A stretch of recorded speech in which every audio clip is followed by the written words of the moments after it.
Қайырлы күн достар, ең пайдалы тағамдардың бірі кальцийға өте бай сиырдың аяқтарынан холодец жасаймыз. Видеоның соңына дейін қарап, каналға тіркелуді ұмытпаңыздар. Алдымен аяқтардың бәрін жақсылап жуып, қазанымызға салып су құйып, бір қайнатып төк бастаймыз тазарту үшін. Одан соң басына су құйып қайнатамыз. Судың мөлшерін, еттің сорпасын қалай құясыздар, дәл солай суын құямыз. Ең төменгі отта 6-7 сағат қайнатамыз, 2 сәбізді сорпасына пісіріп аламыз. Міне менде 7 сағат қайнады, енді сорпасынан еттерін және сәбізді аламыз.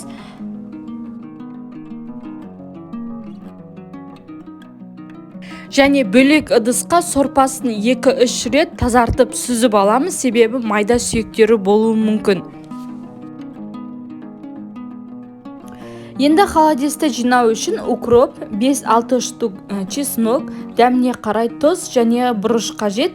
Сіздер өздеріңіздің қалауларыңыз бойынша лавровый лист немесе басқа да шөптерді қолдансаңыздар болады. Және 2 штук сәбіз. Укропты майдалап тураймыз, чеснокты езіп аламыз. Одан соң барып сәбізді кішкене кубик етіп тураймыз. Ал холодецтің сіңірін сүйектерден ажыратып, жақсылап тазалап, майдалап турап сорпасына салып араластырамыз. Үстіне дәміне қарай қант, тұзымызды қосып жақсылап араластырамыз.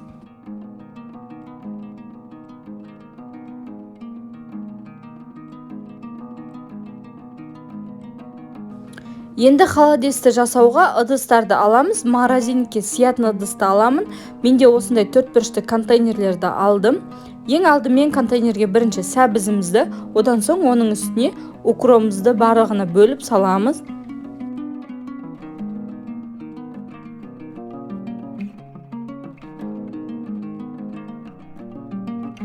Ал чеснокты сорпасына салып, жақсылап ерігенше араластырып, барлық контейнерлерге бөліп салып шығамыз.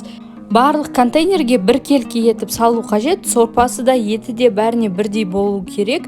Одан соң бетін жауып, морозилькеге мен бір түнге қалдырдым, таңға дейін барлығы қатып әдемі болып шықты.